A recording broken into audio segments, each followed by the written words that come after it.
Hello everyone, मेरा नाम है सनम कुमारी और मैं आप सभी का स्वागत करती हूँ आज के सेशन में। तो आज हम लोग क्या पढ़ने वाले हैं, आपके एक बोल सकते हैं कि पॉलिटी का मोस्ट इम्पोर्टेंट टॉपिक है, जो कि क्या है, आपका प्रियम्बल ऑफ कॉन्स्टिट्यूशन, यानी हम लोग संविधान के प्रस्तावना के बारे में पढ़ेंगे। जो हमारा पहला चैप्टर था, जिसको हमने हिस्टोरिकल बैकग्राउंड के रूप में पढ़ा था, जो हमारा सेकंड चैप्टर था वह क्या था आपका, संविधान का निर्माण कैसे होता है यानी मेकिंग ऑफ द कॉन्स्टिट्यूशन। फिर हमने आपके संविधान की विशेषता के बारे में पढ़ा। लेकिन आज का जो हमारा टॉपिक है वह क्या होने वाला है, प्रियम्बल ऑफ द कॉन्स्टिट्यूशन, यानी संविधान की प्रस्तावना के बारे में पढ़ेंगे। ये जो आपका टॉपिक है बहुत ज्यादा इंपॉर्टेंट टॉपिक है और इसको बहुत अच्छे से कवर करेंगे। और यहाँ से जो क्वेश्चन होते हैं हमारे एग्जाम में बहुत ज्यादा पूछे जाते हैं। क्वेश्चन कैसे पूछे जाते हैं, क्वेश्चन पूछने का तरीका क्या है, यहाँ से वो भी बताएंगे, ठीक है। तो तो देखिए, सबसे पहले तो हम लोग ये जान लेते हैं कि आज हम लोग मतलब कि अपने प्रस्तावना में क्या क्या चीजें पढ़ने वाले हैं। पहले उसको देख लेते हैं, फिर आपको हम प्रस्तावना स्टार्ट करेंगे, ठीक है। तो देखिए, सबसे पहले तो हम लोग प्रस्तावना को जानेंगे कि हमारा प्रस्तावना होता क्या है, यानी व्हाट इज प्रियम्बल। यही हमारा पहला क्वेश्चन आता है कि ये जो हम प्रस्तावना पढ़ रहे हैं उसके बारे में क्या चीजें हमें पढ़ना है और ये होता क्या है, वो बात जानेंगे। फिर हम लोग समझेंगे कि आपके प्रस्तावना की विषय वस्तु क्या है, यानी जैसे आप लोग पढ़ते हैं हम भारत के लोग, भारत को संप्रभुत्व तंत्र, उसी को हम लोग क्या कहते हैं, प्रस्तावना की विषय वस्तु बोलते हैं। तो हम लोग क्या पढ़ेंगे, सब्जेक्ट ऑफ प्रियम्बल, यानी हमारे प्रस्तावना की विषय वस्तु क्या है। फिर हम लोग क्या पढ़ने वाले हैं, आपके प्रियम्बल को लेकर जो भी हमारे मतलब कि संविधान में विवाद बना है, यानी डिस्प्यूट रहा है कि क्या जो हमारा प्रस्तावना है वह आपका एक संविधान का भाग है या नहीं, उस विवाद को देखेंगे। उससे संबंधित हमारे पास 2 केस है, उसे भी देखेंगे। फिर हम लोग क्या देखने वाले हैं, आपके प्रस्तावना की विशेषता के बारे में पढ़ेंगे कि हमारे प्रस्तावना की क्या विशेषताएं बताई गई है हमारे संविधान में। फिर क्या पढ़ेंगे, अब तक हमारे कितनी बार प्रस्तावना में संशोधन किया जा चुका है, यानी जो हमारा प्रस्तावना है उसमें कितनी बार संशोधन किया गया है, वो भी बातें हम लोग इसमें जानेंगे। तो अब हम लोग स्टार्ट करते हैं कि ये जो आपका प्रियम्बल होता क्या है, जो कि हमने आपको पहले बात में बताया। तो देखिए, यहाँ पे अब हम लोग इसे क्या करते हैं, एस समझेंगे भी और लिखेंगे भी और इसको याद करते हुए भी यहीं पर चलेंगे। तो आप लोग को क्वेश्चन यहाँ पे लिखना है, what is preamble, what is preamble, यानी हमारा प्रस्तावना होता क्या है। तो जो आपका प्रस्तावना होता है, यह क्या होता है, हमारे संविधान का इंट्रोडक्टरी पार्ट होता है। और यह हमारे संविधान का क्या करता है, एम्स एंड ऑब्जेक्टिव को क्लियर करता है। पहली बात हमने क्या कहा, ये जो आपका प्रस्तावना होता है वह आपके संविधान का इंट्रोडक्टरी पार्ट होता है। इंट्रोडक्टरी का मतलब क्या होता है कि आप लोग कोई भी बुक अगर पढ़ना स्टार्ट करते हैं तो हमारे जो बुक का पहला पेज होता है उस पे प्रियम्बल के रूप में क्या किया रहता है ना, कि हमारे बुक में जो सारी चीजें पढ़ना रहता है उसका एक सारांश हमें एक पन्ने पर लिखा रहता है कि पहले चैप्टर में हमें ये बात पढ़ना है, दूसरे चैप्टर में हमें ये बात पढ़ना है। तो उस बुक का क्या हो जाता है, प्रियम्बल हो जाता है। तो उसी तरह ये जो हमारा प्रियम्बल है, यह क्या होता है, हमारे संविधान का इंट्रोडक्टरी पार्ट होता है कि हमें अपने संविधान में क्या क्या चीजें पढ़ना है, उसका एक झलक आपको कहाँ देखने को मिल जाएगा, तो आपके प्रस्तावना में ही देखने को मिल जाएगा। तो यहाँ पे आपको लिखना है कि जो हमारा प्रस्तावना होता है यह क्या होता है, हमारे संविधान का इंट्रोडक्टरी पार्ट होता है। तो यहाँ पे लिखिएगा, it is the introductory part of constitution. यहाँ पे लिखिए, it is the introductory introductory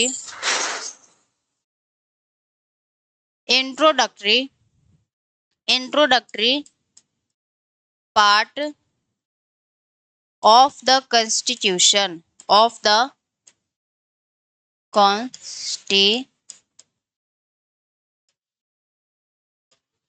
constitution।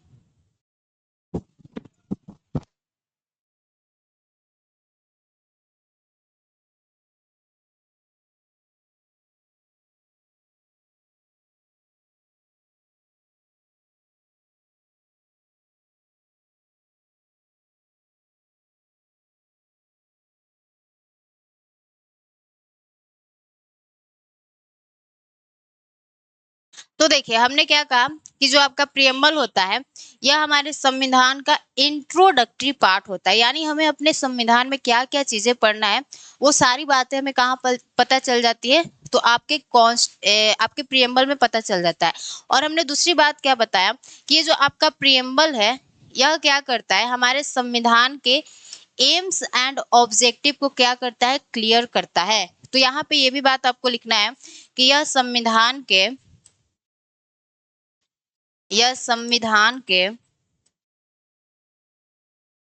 AIIMS and objective को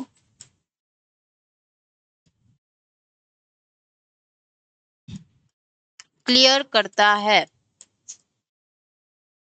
यानी आपसे पूछेगा कि जो हमारा प्रियम्बल है वह सबसे पहले तो है क्या, क्या है हमारा प्रियम्बल, तो यह हमारे संविधान का क्या है, आपका इंट्रोडक्टरी पार्ट है। फिर हमने क्या बताया कि यह आपके संविधान के एम्स एंड ऑब्जेक्टिव को क्या करता है, क्लियर करता है। तो दो बातें हमने जान लिया। अब हमारा बात क्या आता है कि जो हमारा प्रियम्बल है आपको हमने संविधान सभा का जब निर्माण पढ़ाया था तो उसमें बताया था कि हमारे नेहरू जी ने 13 दिसंबर 1946 को क्या किया था, उन्होंने एक ऑब्जेक्टिव रिजोल्यूशन को प्रस्तुत किया था जिसे 22 जनवरी 1947 को अपनाया गया था। तो जो हमारा प्रियम्बल है वह हमारे नेहरू जी द्वारा प्रस्तुत किए गए ऑब्जेक्टिव रिजोल्यूशन पर ही क्या है, आधारित है। तो इसको यहाँ पे लिखना है कि हमारे भारतीय संविधान की प्रस्तावना, देखिए यहाँ पे लिख लीजिए, भारतीय संविधान की प्रस्तावना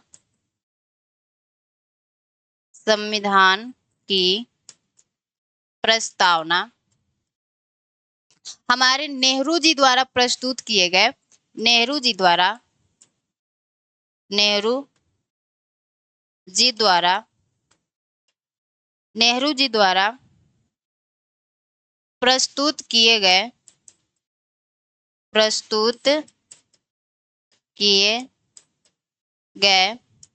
ऑब्जेक्टिव रिजोल्यूशन पर आधारित है।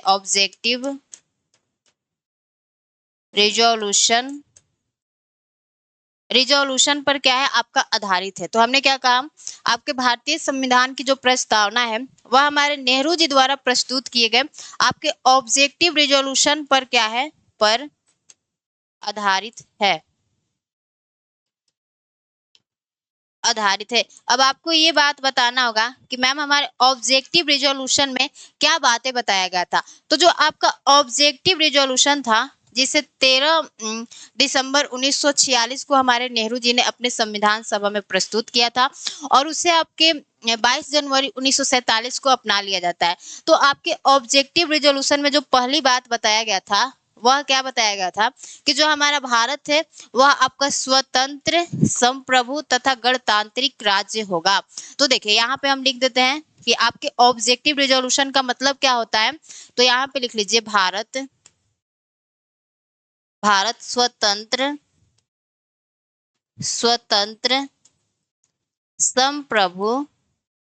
संप्रभु तथा गणतांत्रिक देश होगा। गणतांत्रिक राज्य बोल सकते हैं या देश बोल सकते हैं, गणतांत्रिक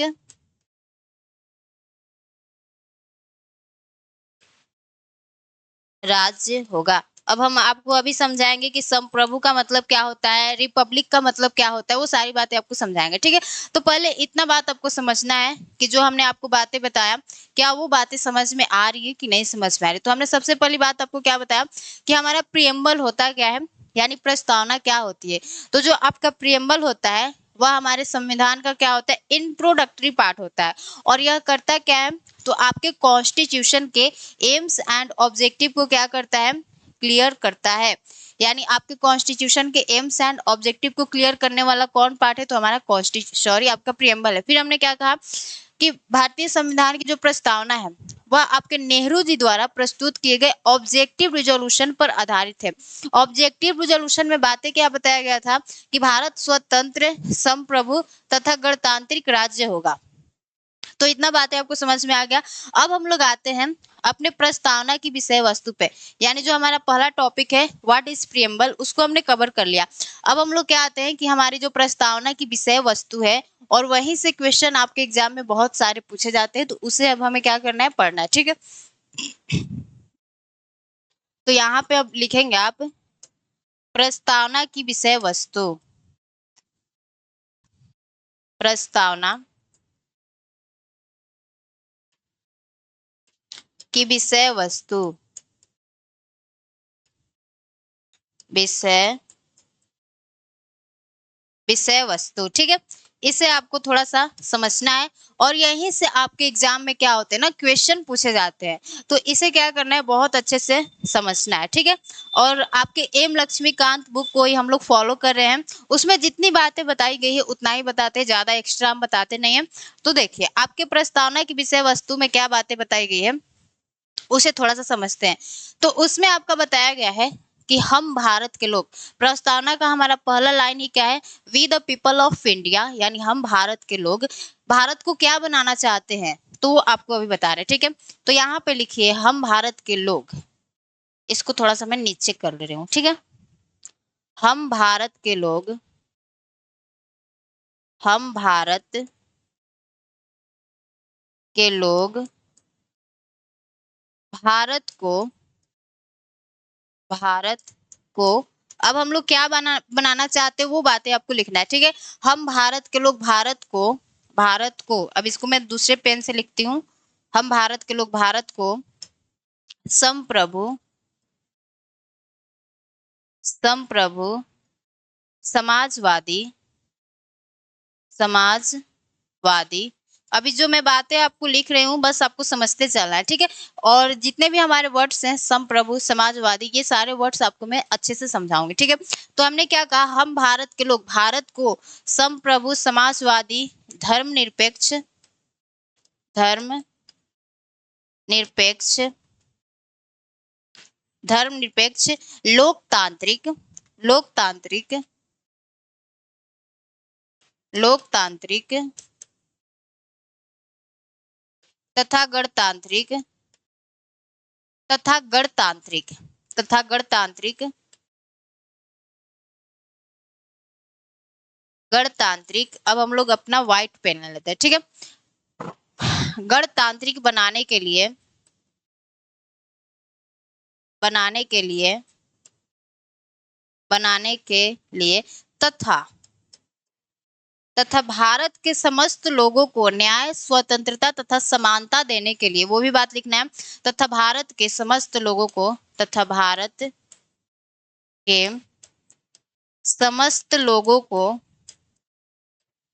समस्त लोगों को आपको क्या देना है, तो पहली बात हमें न्याय देना है, तो जस्टिस। तो अब हम लोग यहाँ पे लिखते हैं जो हमारा न्याय है और जो स्वतंत्रता है और जो समानता है, उसमें कुछ हमारे शब्द दिए गए हैं, तो उनको भी हमें सीक्वेंस में लिखना रहता है और उसे याद करना रहता है, ठीक है। तो यहाँ पे देखिए हमने क्या कहा कि हम भारत के लोग भारत को संप्रभु, समाजवादी, धर्मनिरपेक्ष, लोकतांत्रिक तथा गणतांत्रिक बनाने के लिए तथा भारत के समस्त लोगों को अब क्या देना चाहते हैं हम लोग, तो भारत के समस्त लोगों को पहली बात हम लोग क्या देना चाहते हैं, न्याय देना चाहते हैं, भारत के समस्त लोगों को न्याय देना चाहते हैं। अब न्याय में हम लोग कैसा न्याय देना चाहते हैं, तो तीन तरह का जस्टिस देना चाहते हैं हम लोग। एक क्या हो जाएगा आपका सामाजिक न्याय, सामाजिक न्याय। दूसरा क्या हो जाएगा आपका सामाजिक के बाद आपका आ जाएगा आर्थिक न्याय, आर्थिक न्याय, सामाजिक, आर्थिक तथा राजनीतिक न्याय, तथा राजनीतिक न्याय। तो हमारे प्रियम्बल में कितने तरह की न्याय की बात की गई है, तो आपके तीन तरह के जस्टिस की बात की गई है। पहला न्याय क्या हो जाता है हमारा सामाजिक न्याय, दूसरा क्या हो जाता है आर्थिक न्याय, तीसरा क्या हो जाता है आपका राजनीतिक न्याय। तो इन तीनों न्याय को बहुत अच्छे से और सीक्वेंस में याद रखना है। फिर हमने क्या कहा कि हम भारत के लोग बनाने के लिए भारत के समस्त लोगों को न्याय, और दूसरा वर्ड क्या हो जाता है हमारा न्याय, न्याय के बाद हम लोग क्या देना चाहते हैं, तथा, तथा जो हमारा तीसरा वर्ड आता है वह क्या आता है, तीसरा नहीं, सॉरी, दूसरा हो जाएगा आपका। जो हमारा दूसरा आता है वो आता है आपका स्वतंत्रता। स्वतंत्रता। अब आपके स्वतंत्रता में भी 5 वर्ड्स आते हैं, उसको याद रखना है। कैसे याद रखना है हम आपको अभी बता रहे हैं, ठीक है। स्वतंत्रता में जो पहला वर्ड आता है वह क्या आता है, आपका विचार आता है। यानी विचार आता है, यानी आपको कोई भी विचार जो है, मतलब कोई भी बात सोचने का क्या है, आपका एक अधिकार है, ठीक है। विचार आ जाता है। दूसरा क्या आ जाता है, हमारा अभिव्यक्ति आ जाता है। अभिव्यक्ति आ जाता है, यानी आपके मन में कोई विचार आया तो उसे क्या करना है, लोगों के सामने प्रस्तुत करना है, यानी एक्सप्रेस करना है, तो व्यक्ति अभिव्यक्ति आ जाता है। तीसरा क्या आ जाता है, हमारे धर्म की स्वतंत्रता। धर्म की स्वतंत्रता। और चौथा क्या वर्ड आता है हमारा, विश्वास। विश्वास। और जो हमारा पांचवा वर्ड है वह क्या है, उपासना है। उपासना है। इन सबको कैसे ट्रिक से याद करना है वो भी बात हम आपको बताएंगे, लेकिन पहले इसी लिख लेते हैं, ठीक है। तो हमने क्या कहा, हम भारत के लोग भारत को संप्रभु, समाजवादी, धर्मनिरपेक्ष, लोकतांत्रिक तथा आपके गणतांत्रिक बनाने के लिए तथा भारत के समस्त लोगों को न्याय, सामाजिक न्याय, आर्थिक न्याय तथा राजनीतिक न्याय तथा आपका स्वतंत्रता। अब स्वतंत्रता में भी 5 तरह के हमने स्वतंत्रता को शामिल किया है।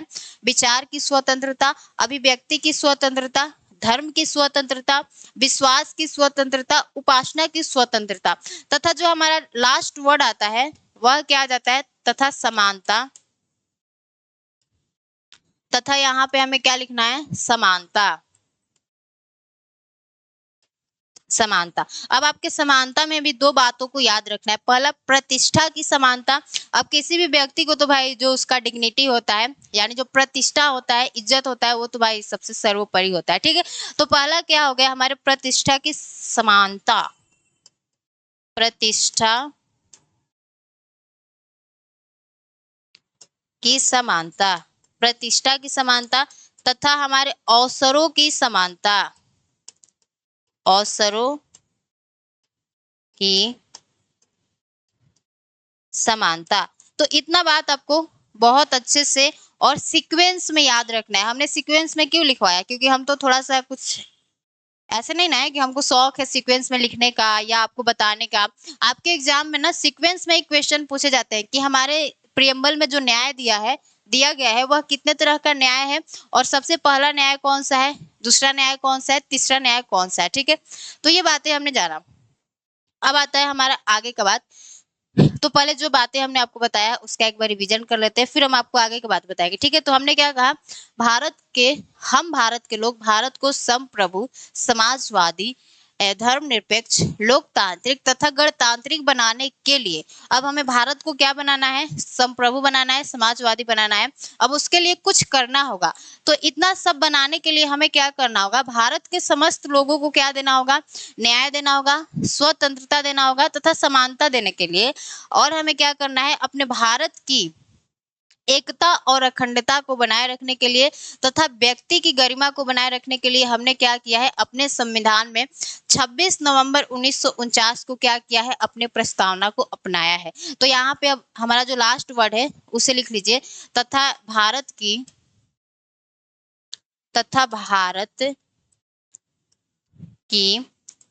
एकता एवं अखंडता को बनाए रखने के लिए, अखंडता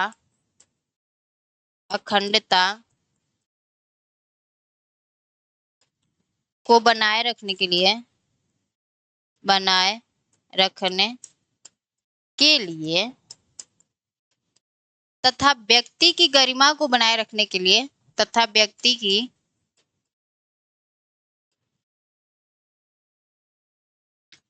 की गरिमा को बनाए रखने के लिए, बनाए रखने के लिए लिए लिए लिए लिए हम प्रस्तावना को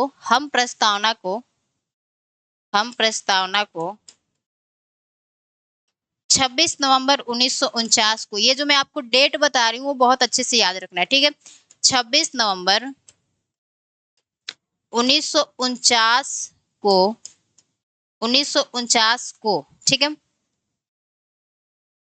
1949 को अपने संविधान सभा में इससे अंगीकृत, अधिनियमित या आत्मर्पित करते हैं। ये तीनों वर्ड आपको लिखा हुआ दिखेगा, तो आपको क्या समझना है कि हम लोग इसे मतलब कि अपनाते हैं, ठीक है। 26 नवंबर 1949 को अपने संविधान सभा में, अपने संविधान सभा में अंगीकृत, आत्मर्पित, तथा अधिनियमित करते हैं। तथा क्या करते, अधिनियमित करते, तथा अधिनियमित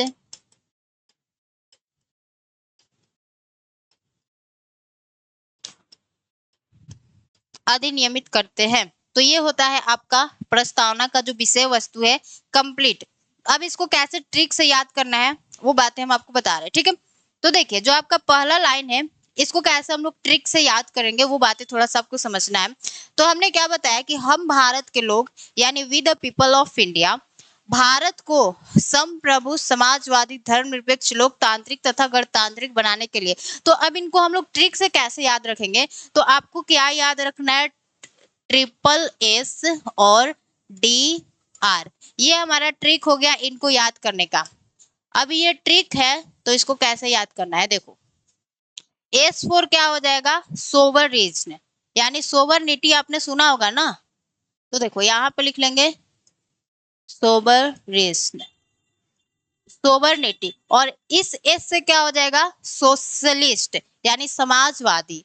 तो यहाँ पे लिख लीजिए सोशलिस्ट, समाजवादी, और इस S से हमारा क्या हो जाएगा, सेक्युलर, यानी धर्मनिरपेक्ष, सेक्युलर,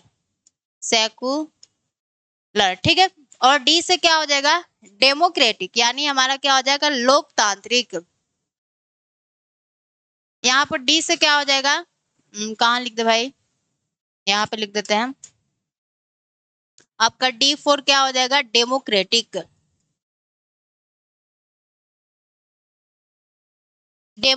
और R से क्या हो जाएगा आपका, रिपब्लिक हो जाएगा, यानी गणतांत्रिक, R4, चलो दूसरा पेन ले लेते हैं, R4 रिपब्लिक। तो ये हो गया आपका ट्रिक। हमें SSS और DR को क्या करना है, याद रखना है, ठीक है। तो देखिए SSS, पहला S का मतलब क्या हो गया, सोवरेनिटी, यानी हमारा संप्रभु।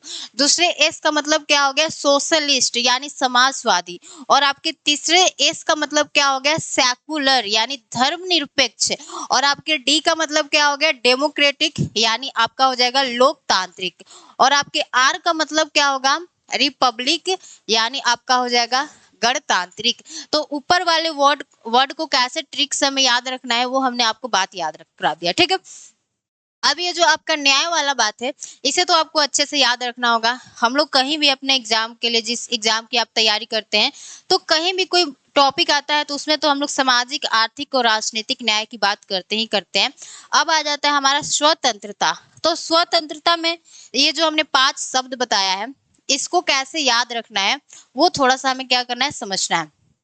अब इसे भी हम लोग ट्रिक से याद करते हैं, कैसे, तो देखिए पहला वर्ड क्या है, विचार। मान लीजिए आपके मन में कोई विचार आता है तो अब आप उस विचार को क्या करेंगे, अभिव्यक्त करेंगे। अब कोई मन में विचार आया तो उसे अंदर रखोगे नहीं ना। जैसे आपको भूख लगी है तो आप मम्मी से बोलोगे कि मम्मी हमें भूख लगी है। तो पहला मन में आपके विचार आया, दूसरा उसे अभिव्यक्त करना है, तीसरा क्या हुआ कि मतलब देखो ट्रिक से कैसे याद रखेंगे। पहला आपके मन में विचार आया, उसको आपने अभिव्यक्त किया, लोगों ने उसे धर्म मान लिया, तो तीसरा वर्ड हमारा धर्म आता है। और लोगों ने क्या कर लिया, उस पर विश्वास कर लिया, तो चौथा हमारा विश्वास आता है। और उस पर विश्वास करके लोग क्या करने लगते हैं, आपकी उपासना करने लगते हैं, यानी पूजा करने लगते हैं। तो ये 5 वर्ड आपको स्वतंत्रता में याद रखना है। और समानता में प्रतिष्ठा की समानता तथा अवसरों की समानता को आपको याद रखना है। और बाकी सारी बातें तो आपको ऐसे याद हो जाएगी कि भारत की एकता अखंडता को बनाए रखने के लिए तथा व्यक्ति की गरिमा को बनाए रखने के लिए हम लोग इसे 26 नवंबर 1949 को क्या करते हैं, अपने संविधान में अपनाते हैं।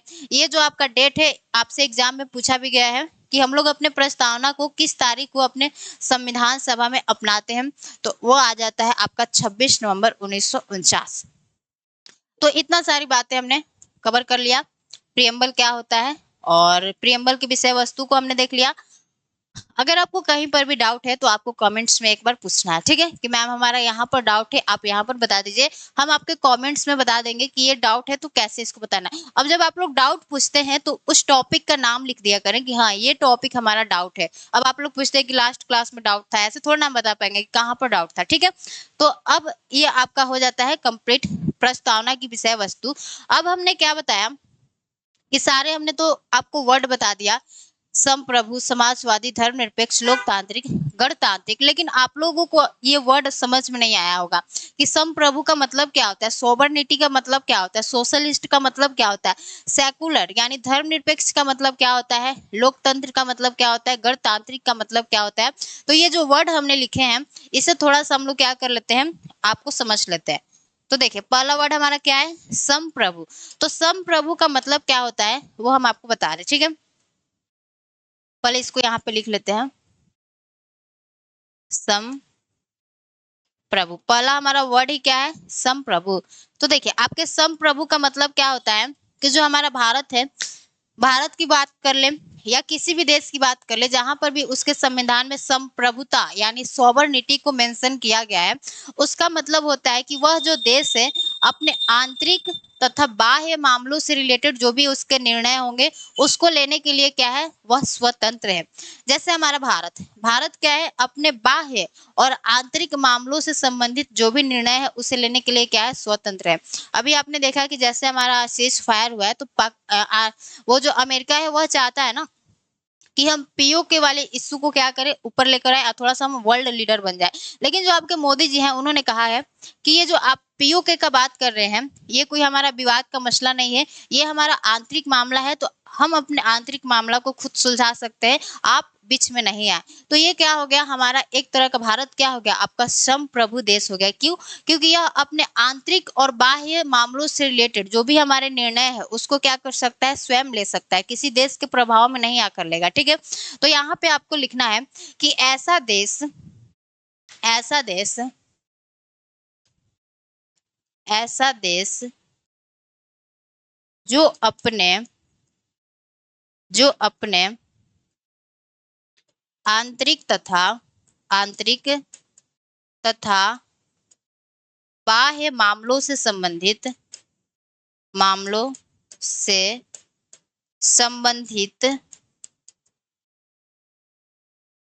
निर्णयों को लेने के लिए निर्णयों को लेने के लिए निर्णयों को लेने के लिए लेने के लिए स्वतंत्र हो संप्रभु देश कहलाता है, संप्रभु देश कहलाता है।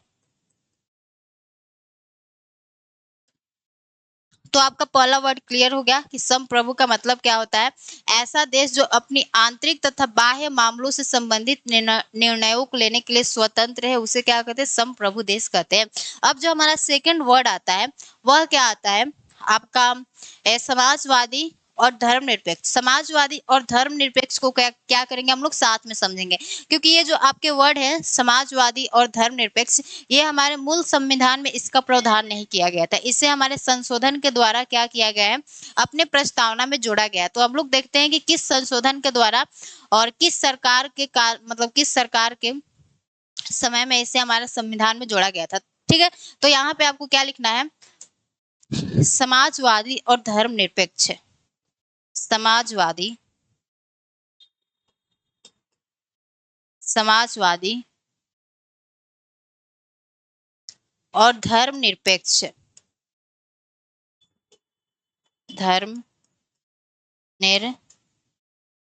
निरपेक्ष। ठीक है, तो यहाँ पे लिखना है कि मूल संविधान में इन दोनों शब्दों का क्या था, प्रावधान नहीं किया गया था।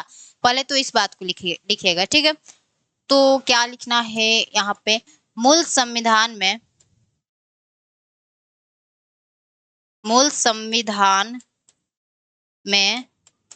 इन दोनों शब्दों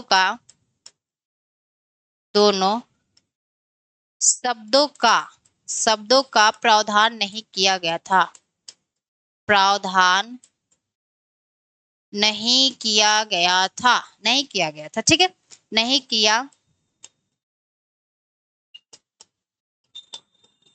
किया गया था।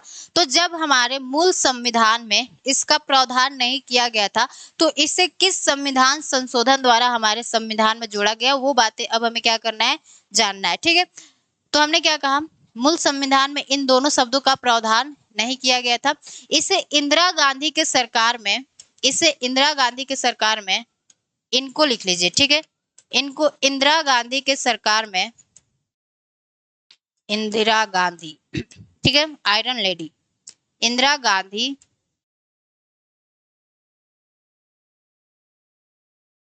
इंदिरा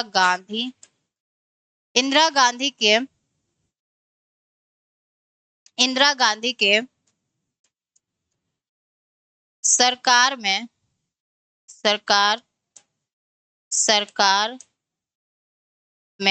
आपके किस संविधान संशोधन द्वारा, तो 42वें संविधान संशोधन 1976 के द्वारा जोड़ा गया था।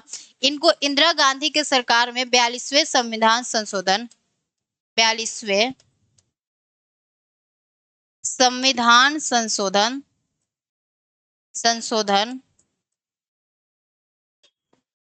के तहत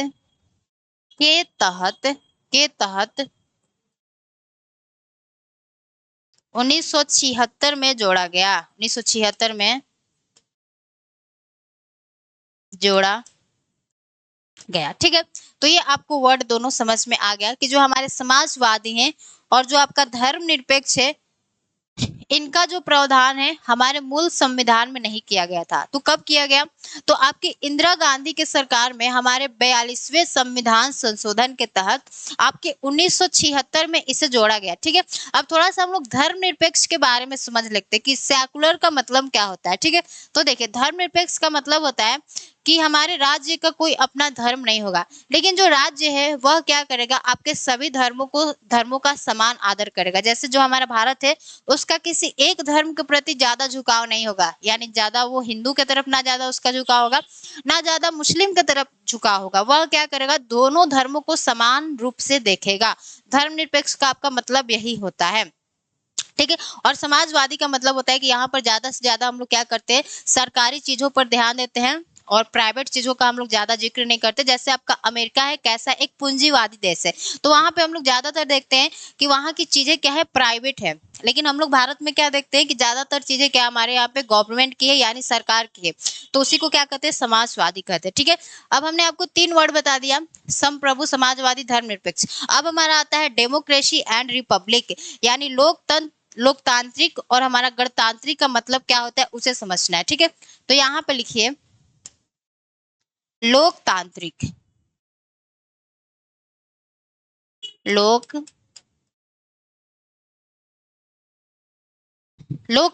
अब आपके लोकतांत्रिक का मतलब क्या होता है, तो देखिए हमारे डेमोक्रेसी का मेन मतलब क्या होता है, लोगों का शासन। आप सबको पता है कि लोकतंत्र का मतलब ही क्या होता है, लोगों का शासन।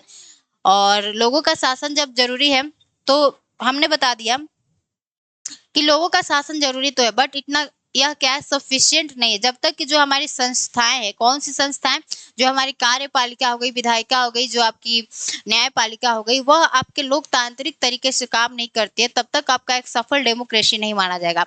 और डेमोक्रेसी का और एक मतलब होता है कि जब तक आप लोगों को कुछ अधिकार नहीं देते हैं सरकार के विरुद्ध में, तब तक वह क्या होगा, एक मतलब कि अच्छा डेमोक्रेसी नहीं माना जाएगा। डेमोक्रेसी तो है, लेकिन आपको क्या करना होगा कि सरकार के विरुद्ध में कुछ लोगों को अधिकार देना होगा। जैसे हमारे यहाँ पे फंडामेंटल राइट्स दिए गए हैं, वह क्या है, हमारे सरकार के विरुद्ध में क्या है, अधिकार दिया गया है लोगों को। अब कुछ अधिकार नहीं देंगे तो जो आपकी सरकार है वह क्या करने लगेगी, मनमानी करने लगेगी। तो इसलिए हमने कहा कि सरकार का एक ऐसा स्वरूप जिसमें लोगों को समान राजनीतिक अधिकार प्राप्त हो उसे क्या कहते हैं, लोकतांत्रिक कहते हैं। तो यहाँ पे आपको लिखना है सरकार का एक ऐसा स्वरूप, सरकार का एक ऐसा स्वरूप, ऐसा स्वरूप जिसमें लोगों को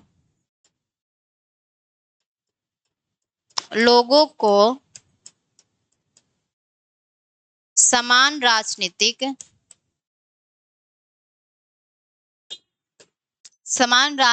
अधिकार प्राप्त हो, राजनीतिक अधिकार प्राप्त हो, राजनीतिक अधिकार प्राप्त हो,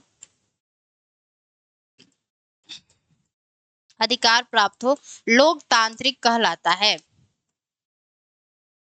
लोकतांत्रिक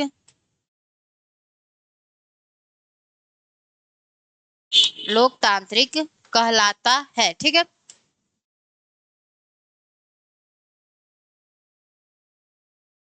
तो हमने क्या बताया कि सरकार का एक ऐसा स्वरूप जिसमें लोगों को कुछ क्या हो, आपके समान राजनीतिक अधिकार प्राप्त हो सरकार के विरुद्ध में, उसे हम लोग क्या कहते हैं, लोकतांत्रिक कहते हैं। यानी सरकार का एक ऐसा स्वरूप जिसमें लोगों को समान राजनीतिक अधिकार प्राप्त हो। ठीक है, तो ये होता है आपका लोकतंत्र। अब हमारा जो लास्ट वर्ड आता है वह क्या आता है, आपका गणतांत्रिक यानी रिपब्लिकन। ठीक है, तो यहाँ पे आपको लिखना है गणतांत्रिक, गणतांत्रिक, गणतांत्रिक यानी रिपब्लिकन। तो रिपब्लिकन का मतलब क्या होता है, जो हमारे हेड ऑफ नेशन होते हैं, यानी जो हमारे राष्ट्र के प्रमुख होते हैं, वह क्या होने चाहिए, तो आपके इलेक्टेड होने चाहिए, यानी निर्वाचित होने चाहिए। तो हम लोग अपने भारत में देखते हैं कि जो हमारे प्रेसिडेंट होते हैं वह क्या होते हैं, आपके एक निर्वाचन के माध्यम से क्या होते हैं, चुने जाते हैं, ना कि वह क्या होते हैं, आपके मनोनीत होते हैं। तो यहाँ पे लिखना है head of nation, head of nation will be elected, यानी जो हमारे राष्ट्र के प्रमुख है वह क्या होने चाहिए, आपके निर्वाचित होने चाहिए, ना कि मनोनीत। ठीक है, तो ये होता है आपके गणतांत्रिक का मतलब। अब आते हैं हम लोग अपने अगले टॉपिक पे कि हमारा अगला टॉपिक क्या आता है। देखिए, तो अब आते हैं हम लोग अपने प्रियम्बल को लेकर जो भी हमारे यहाँ पे डिस्प्यूट है उससे हम लोग देखेंगे। तो प्रियम्बल को लेकर आपके भारत में डिस्प्यूट क्या था कि क्या ये जो हमारा प्रस्तावना है उसे हम लोग एक संविधान का भाग बोल सकते हैं या नहीं बोल सकते। जैसे हमारे कॉन्स्टिट्यूशन में 22 भाग है, तो उसी को लेकर डिस्प्यूट था कि क्या ये भी एक हमारा संविधान का भाग है, और अगर संविधान का भाग नहीं है तो इसमें हम लोग संशोधन कैसे कर सकते हैं। लेकिन क्योंकि किसी भी चीज में संशोधन कब किया जाता है, जब वह हमारे संविधान का भाग होता है। तो उससे संबंधित जो भी आपके केस हैं उसे थोड़ा सा हम लोग देख लेते हैं। ठीक है,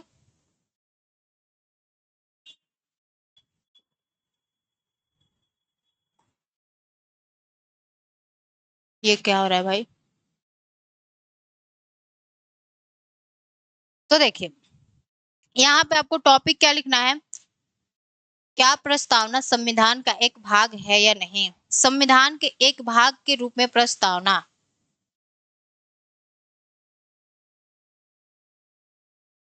संविधान के एक भाग के रूप में प्रस्तावना, भाग के रूप में प्रस्तावना, यही आपके एम लक्ष्मीकांत बुक में क्या है, टॉपिक है कि क्या जो हमारी प्रस्तावना है वह हमारे कॉन्स्टिट्यूशन का एक पार्ट है या नहीं है। तो इसके लिए आपको 2 केस को पढ़ना होगा। तो देखिए, एक आता है हमारा बेरूबाड़ी केस। बेरूबाड़ी केस कब हुआ था, तो हमारे 1960 में हुआ था, यानी 1960 में हुआ था। अब देखते हैं कि उस बेरूबाड़ी केस में हमारे सुप्रीम कोर्ट का क्या डिसीजन आया था। क्या उसने बोला था कि ये जो हमारी प्रस्तावना है संविधान का भाग है या नहीं है। ठीक है, तो यहाँ पे लिखिएगा पहला बेरूबाड़ी केस, बेरूबाड़ी केस कब हुआ था, आपके 1960 में हुआ था, यानी 1960 में हुआ था। तो इस केस में हमारे सुप्रीम कोर्ट ने क्या बोला था कि जो हमारा प्रस्तावना है वह क्या है, आपका संविधान का एक भाग नहीं है, अतः इसमें क्या कर सकते हैं, आप संशोधन नहीं कर सकते। ठीक है, तो यहाँ पे लिखिए, 1 मिनट सेल चेंज कर रहा हूँ।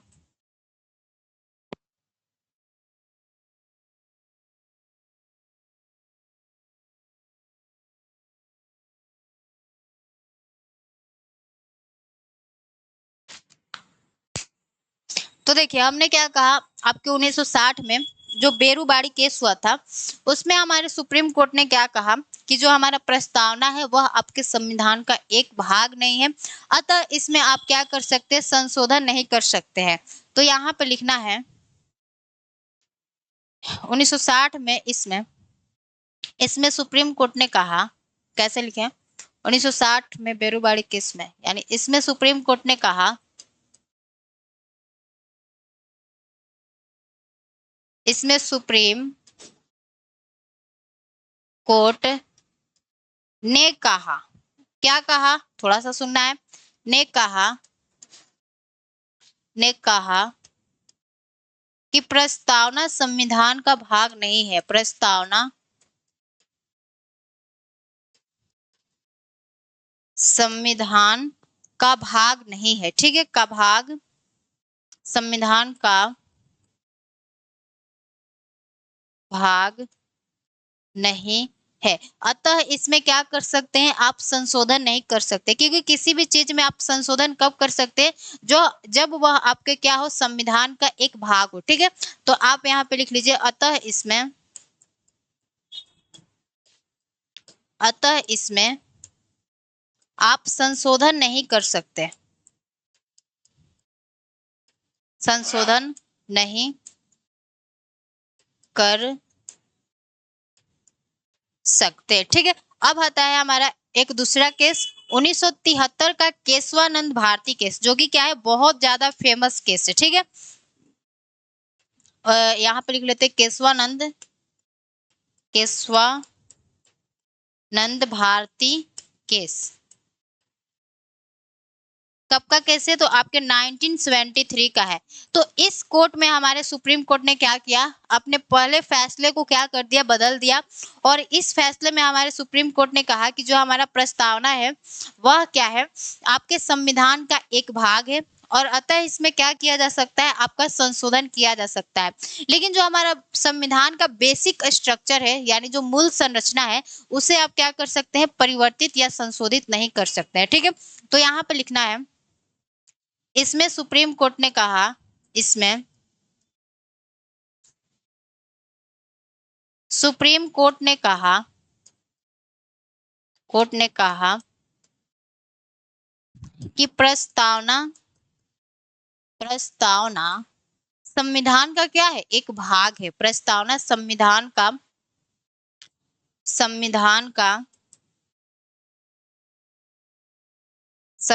का एक भाग है। अब जब यह हमारे संविधान का भाग है, तो इसमें हम लोग क्या कर सकते हैं, संशोधन कर सकते हैं, अतः इसमें क्या कर सकते हैं,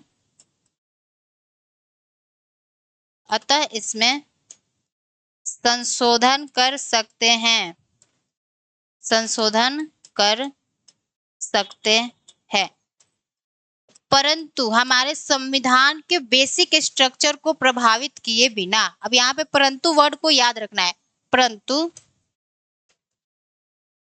संविधान के बेसिक स्ट्रक्चर को प्रभावित किए बिना, परंतु संविधान के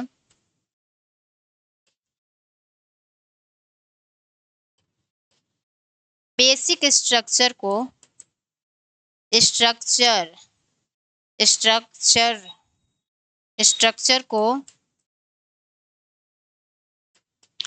प्रभावित किए बिना। अब हमारे संविधान का बेसिक स्ट्रक्चर क्या है, आपको आगे हम पढ़ाएंगे, वो क्या होता है, उसमें कुछ प्रावधान लिखे गए हैं, जिसको बोला गया है कि संविधान कभी भी इसे क्या कर सकती है, बदल नहीं सकती है। तो वही आपके 1973 में केशवानंद भारती केस में आपके सुप्रीम कोर्ट ने कहा कि जो हमारा प्रियम्बल है वह आपके कॉन्स्टिट्यूशन का क्या है, एक पार्ट है, और इसमें हम लोग क्या कर सकते हैं, संशोधन कर सकते हैं, लेकिन आपके संविधान के बेसिक स्ट्रक्चर को प्रभावित किए बिना आपको संशोधन करना है, ठीक है।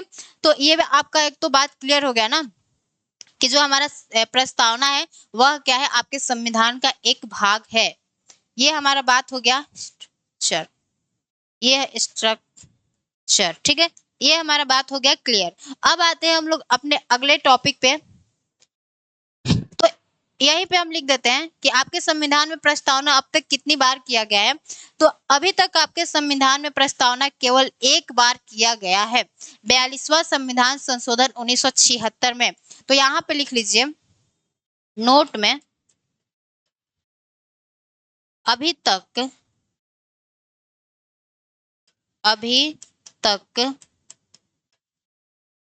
प्रस्तावना में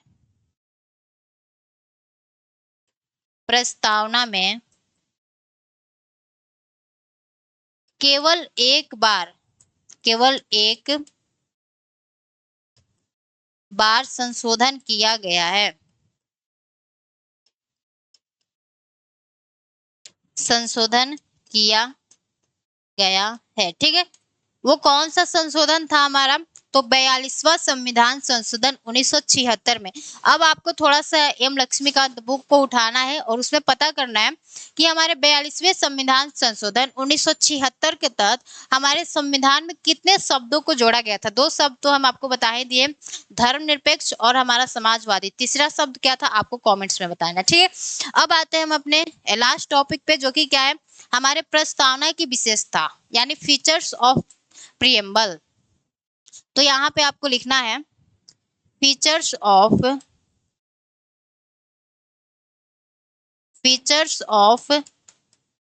प्रीएम्बल।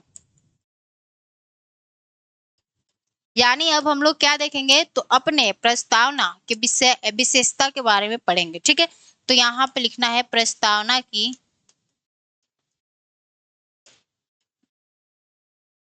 विशेषता। जैसे हमने अपने संविधान की विशेषता पढ़ा था, उसी तरह प्रस्तावना की विशेषता को भी पढ़ना है। और यहाँ से क्वेश्चन आपके प्री में क्या होते हैं, बहुत ज्यादा पूछे जाते हैं। इसको मैं ऐसे कर देती हूँ, ठीक है। तो मैं पहले आपको लिख लेती हूँ, फिर क्या करूंगी आपको समझाऊंगी बहुत अच्छे से। देखिए अभी मैं लिख रही हूँ, मेरे को डिस्टर्ब नहीं करना है। तो देखिए प्रस्तावना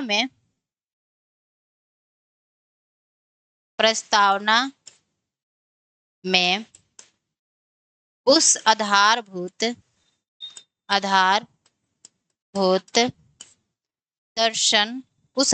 दर्शन और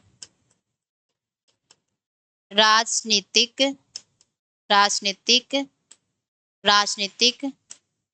धार्मिक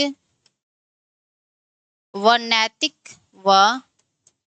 नैतिक मौलिक मूल्यों का वर्णन है। मूल्यों का वर्णन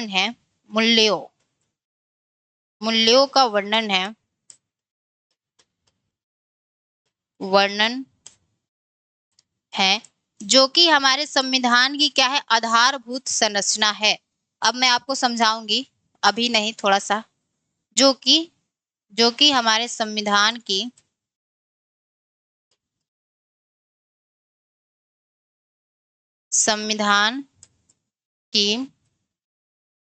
आधारभूत संरचना है।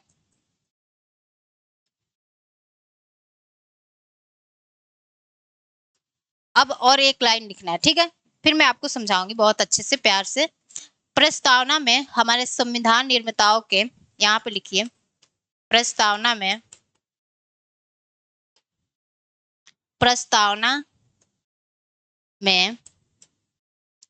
संविधान निर्माताओं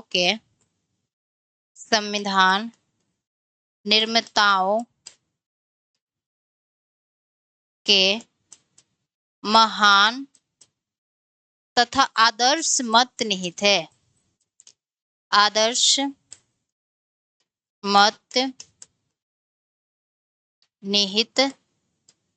ठीक है।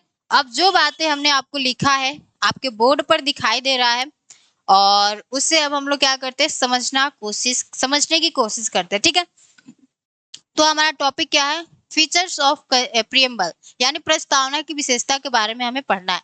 तो हमने जो आपको पहला बात बताया है वह क्या बताया कि प्रस्तावना में उस आधारभूत दर्शन और राजनीतिक, धार्मिक व नैतिक मौलिक मूल्यों का वर्णन है, जो कि क्या है, हमारे संविधान की आधारभूत संरचना है, मतलब आधारभूत संरचना है। और फिर हमने दूसरी बात क्या कहा है कि प्रस्तावना में हमारे संविधान निर्माताओं के महान तथा आदर्श मत निहित है। अब आपसे क्वेश्चन पूछा गया है कि हमारे संविधान निर्माताओं के महान तथा आदर्श मत कहाँ निहित थे। तो आपसे ऑप्शन दिया था फंडामेंटल राइट, डीपीएसपी, आपका प्रियम्बल हो गया, और आपका एक और ऑप्शन दे देगा। तो आपको क्या टिक करके आना है कि जो हमारा प्रियम्बल है उसमें हमारे संविधान निर्माताओं के महान तथा आदर्श मत क्या है, निहित है। तो ये होता है आपका प्रियम्बल कंप्लीट। अभी आज ये बोर्ड पता नहीं कैसे कर रहा है।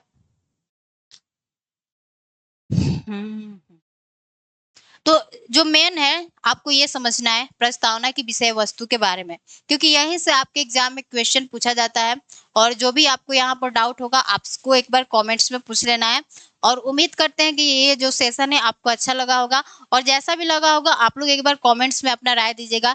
तब तक के लिए सभी को जय हिंद, नमस्ते।